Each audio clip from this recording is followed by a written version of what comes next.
There are only 3 STARS members left now. Captain Wesker, Barry, and myself. We don't know where Chris is.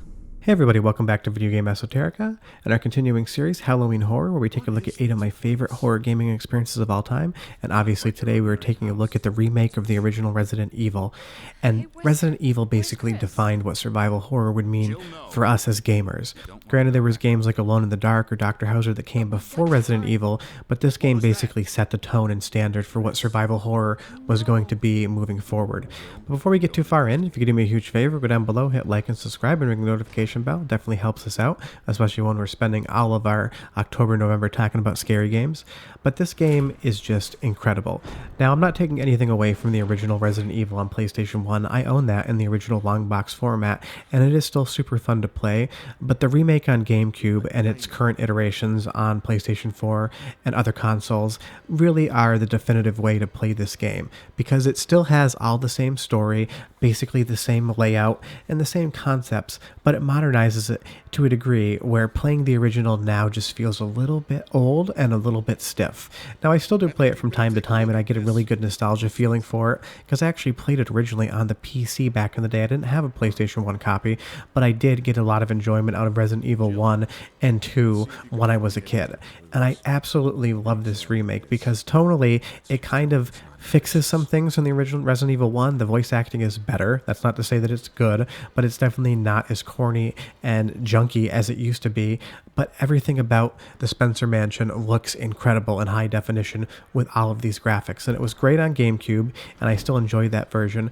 But seeing this on the PlayStation 4, upscaled on my TV to 4K, with all the different dynamic lighting and all those shadows and effects, everything just looks incredible.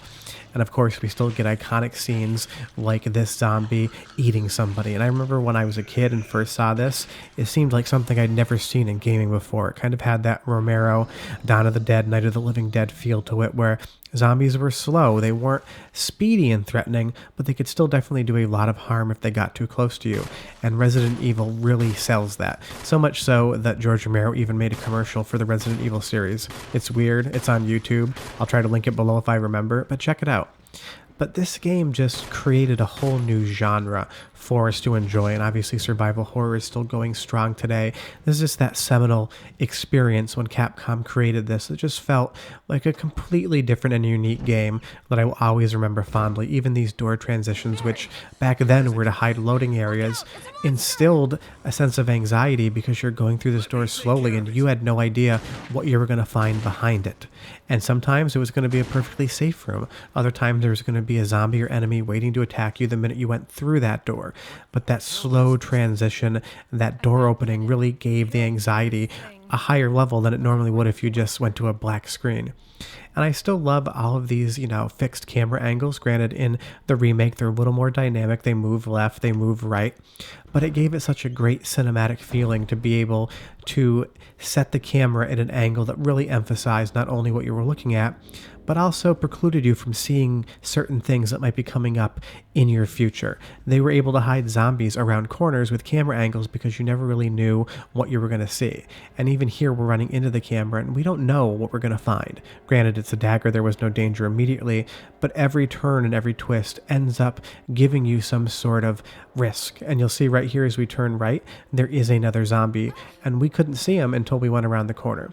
And that actually kind of looks like one of the main characters from Dawn of the Dead, but that's just me as a little random horror fan aside.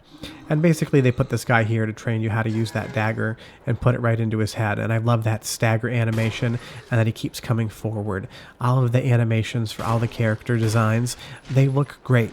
The shambling, the stumbling of the zombies feels as natural as zombies would be, which is to say they don't exist and we don't know what they would really move like, but in our imaginations, this feels like what they would do if they were there.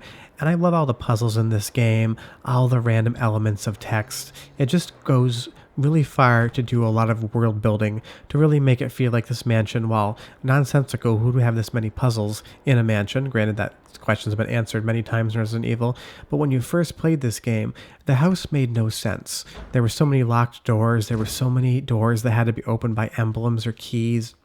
No one would ever design a house like this. So when you first played this game, your first experience with it, you were trying to understand what exactly was going on. Because until you actually find, the real hook of what Resident Evil is and what is kind of underneath the mansion, you don't really understand exactly what's going on. It's just a situation where the designers give you enough leeway to imagine what might be happening before they actually spell it out.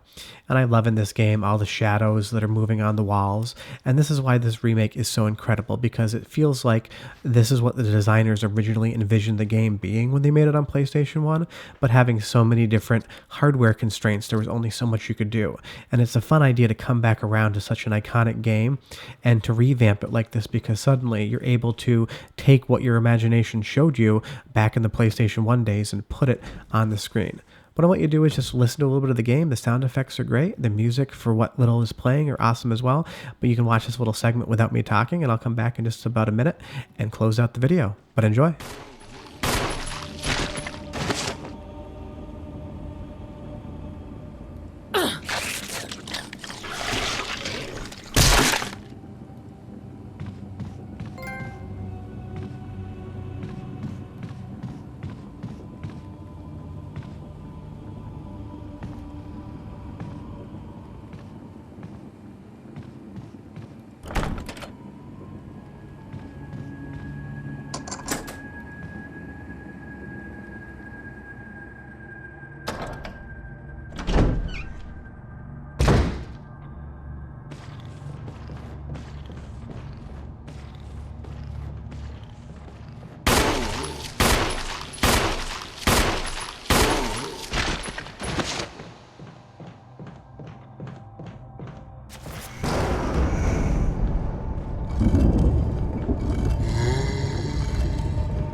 And now we have to push this statue off the second floor to the first. And who would design a house like this? She's holding a gem that you need, and you have to smash the statue and go all the way downstairs back into the dining room to get it. I wouldn't want to live in a house like this, because just going to the bathroom would involve trying to find a gem and unlock a door. It makes no sense, but in the context of the game, of course, it's amazing, and I'm kind of just being tongue-in-cheek foolish about what I'm saying.